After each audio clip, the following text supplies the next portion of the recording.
안녕하십니까? 오늘 이 시간 여러분과 함께 나누고 싶은 이야기가 있습니다. 혹시 지금 마음 한구석이 무겁지는 않으신지요? 평생을 자식 농사에 온 마음을 쏟아부었는데 어느 순간부터 자식들의 눈빛이 달라진 것 같고 말 한마디 건네도 건성으로 대답하고 명절에도 얼굴 보기가 어려워진 그 마음. 저도 압니다. 그 마음이 얼마나 아픈지. 조선시대 실학자 정약용 선생은 말씀하셨습니다. 부모의 은혜는 하늘과 같으나 부모가 은혜를 내세우는 순간 그것은 더 이상 은혜가 아니다.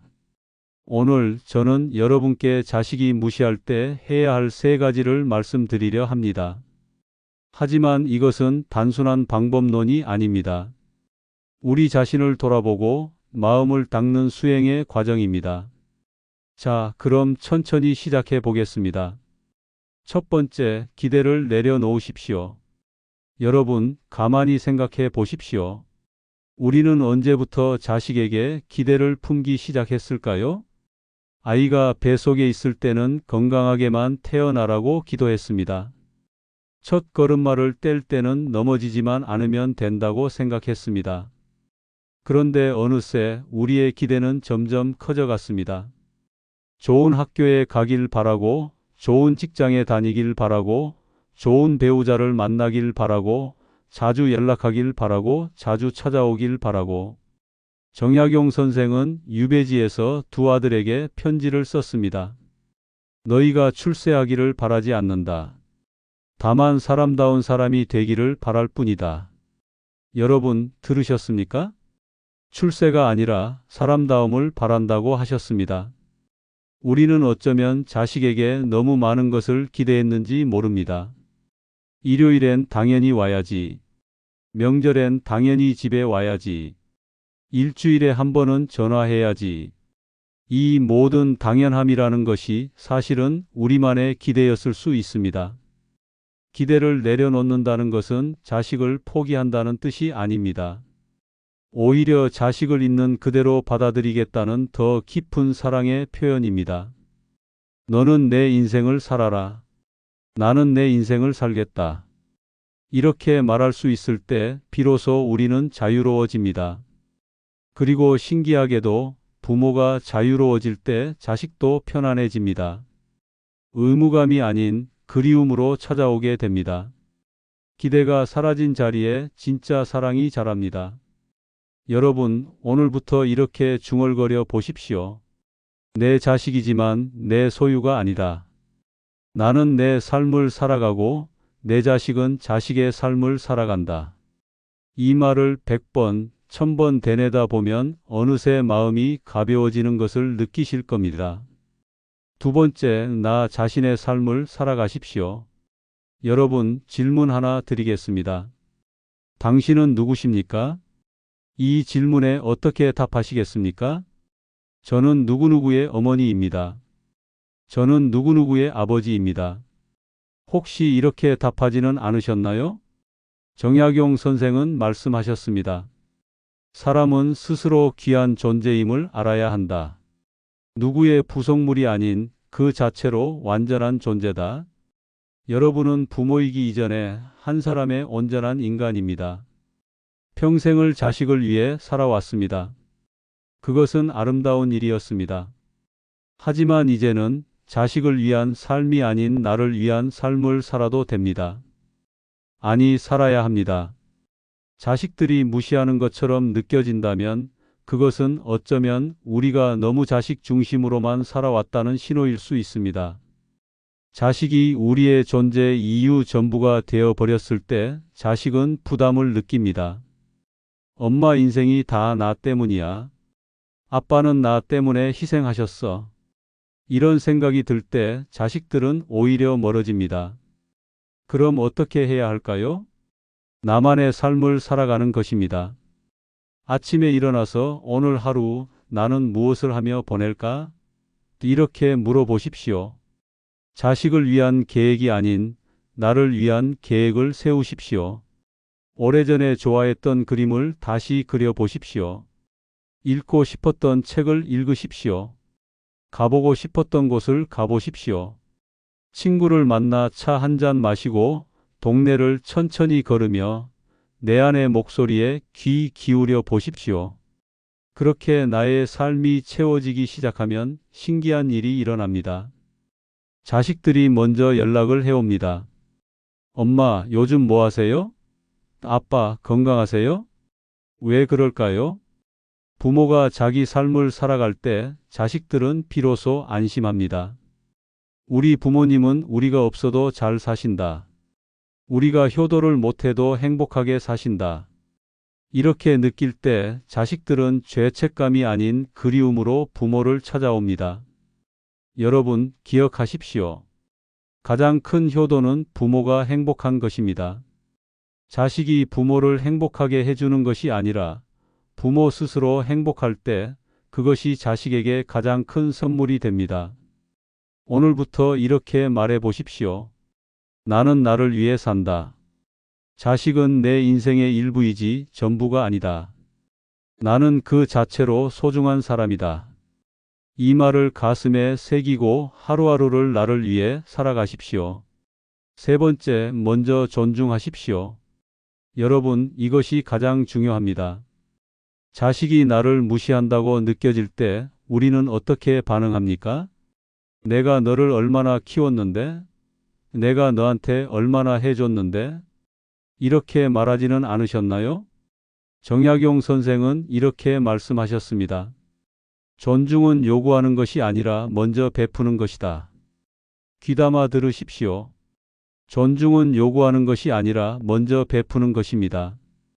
자식이 나를 존중하지 않는다고 느낄 때 가만히 생각해 보십시오. 나는 자식을 진정으로 존중하고 있는가? 결혼은 언제 할 거야? 그 일은 그만두고 더 좋은 데로 옮겨라. 우리 때는 그렇게 안 했는데? 이런 말들 혹시 자주 하지는 않으셨나요? 자식을 존중한다는 것은 자식의 선택을 인정하는 것입니다. 설령 그 선택이 내 마음에 들지 않더라도 자식에게는 선택할 권리가 있습니다. 결혼을 언제 할지, 어떤 일을 할지, 어떻게 살아갈지, 그것은 모두 자식의 몫입니다. 우리는 조언할 수 있습니다. 하지만 강요할 수는 없습니다. 존중한다는 것은 자식의 말을 귀담아 듣는 것입니다. 자식이 자기 얘기를 할 때 끝까지 들어주십시오. 중간에 끊고 그래서 내 말이 맞잖아라고 하지 마십시오. 그래서 내 생각은 어때? 내가 그렇게 느꼈구나. 이렇게 자식의 감정을 인정해 주십시오. 존중받는다고 느낄 때 사람은 마음을 엽니다. 자식도 마찬가지입니다. 부모가 자신을 하나의 온전한 인격체로 대해줄 때 자식도 부모를 어른으로 존중하게 됩니다. 그리고 한 가지 더, 존중은 거리를 두는 것이기도 합니다. 자식의 삶에 너무 깊이 개입하지 마십시오. 자식에게도 자식만의 공간이 필요합니다. 자식에게도 자식만의 비밀이 있어도 괜찮습니다. 오늘 뭐 했어? 누구 만났어? 얼마 벌어? 이런 질문들을 줄이십시오. 대신 이렇게 물어보십시오. 요즘 기분은 어때? 혹시 내가 도와줄 일 있니? 자식이 필요할 때 곁에 있어주되 자식의 삶을 침범하지 않는 것, 그것이 진정한 존중입니다. 여러분, 기억하십시오. 먼저 존중하는 사람이 존중받습니다. 먼저 인정하는 사람이 인정받습니다. 먼저 사랑하는 사람이 사랑받습니다. 오늘부터 자식을 대할 때 이렇게 말해 보십시오. 너는 내 인생의 주인이다. 나는 내 선택을 존중한다. 내가 행복하면 나도 행복하다.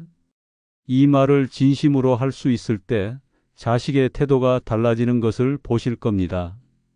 여러분, 여기까지 함께 왔습니다. 오늘 제가 말씀드린 세 가지 기억하시겠습니까? 첫째, 기대를 내려놓으십시오. 둘째, 나 자신의 삶을 살아가십시오. 셋째, 먼저 존중하십시오. 이것들은 단순한 방법이 아닙니다.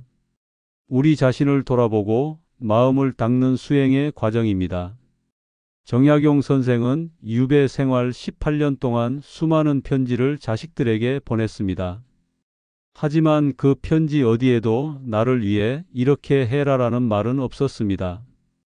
오직 너희는 너희답게 살아라는 말뿐이었습니다. 여러분, 우리가 자식에게 줄 수 있는 가장 큰 선물은 무엇일까요? 돈도 아니고 집도 아니고 좋은 교육도 아닙니다. 그것은 바로 행복하게 늙어가는 모습입니다. 자식 걱정에 얼굴 찌푸리고 자식 때문에 한숨 쉬는 부모가 아니라 자기 삶을 즐기며 매일 웃으며 감사하며 살아가는 부모의 모습, 그것이 자식에게 가장 큰 가르침이 됩니다. 자식이 무시하는 것처럼 느껴질 때 그것은 사실 무시가 아닐 수 있습니다. 어쩌면 자식은 자기 삶을 열심히 살아가느라 정신이 없는 것일 수도 있고, 어쩌면 우리가 너무 많은 것을 바라고 있는 것일 수도 있습니다. 오늘 밤 잠자리에 들기 전에 조용히 생각해 보십시오. 나는 오늘 하루 나를 위해 무엇을 했는가? 나는 오늘 하루 행복했는가? 나는 지금 나 자신을 사랑하고 있는가? 이 질문들에 솔직하게 답해 보십시오. 여러분은 평생을 누군가를 위해 살아왔습니다. 자식을 위해, 배우자를 위해, 가족을 위해. 그것은 정말 아름다운 삶이었습니다. 하지만 이제는 나를 위한 시간입니다. 나를 사랑할 시간입니다. 나를 존중할 시간입니다. 정약용 선생은 이렇게 말씀하셨습니다. 사랑한다는 것은 상대를 묶어두는 것이 아니라 상대를 자유롭게 하는 것이다. 자식을 진정으로 사랑한다면 자식을 자유롭게 해 주십시오. 그리고 나 자신도 자유롭게 해 주십시오. 여러분, 모든 것은 마음에서 시작됩니다. 자식의 태도를 바꾸려 하지 마십시오. 내 마음을 먼저 바꾸십시오. 내 마음이 바뀌면 보이는 것이 달라집니다. 보이는 것이 달라지면 세상이 달라집니다. 자식이 연락을 안 한다고 서운해하지 마십시오. 대신 내가 먼저 가볍게 안부를 물어보십시오.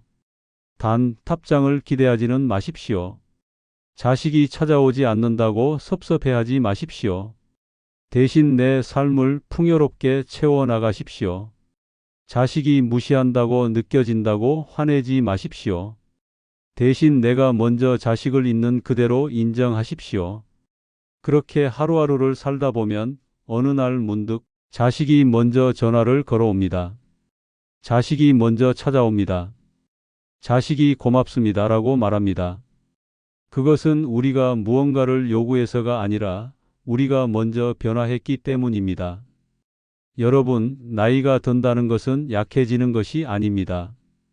나이가 든다는 것은 더 자유로워지는 것입니다. 더 지혜로워지는 것입니다. 더 사랑할 줄 아는 것입니다. 오늘 이 시간 여러분과 함께 이 이야기를 나눌 수 있어서 참 감사했습니다.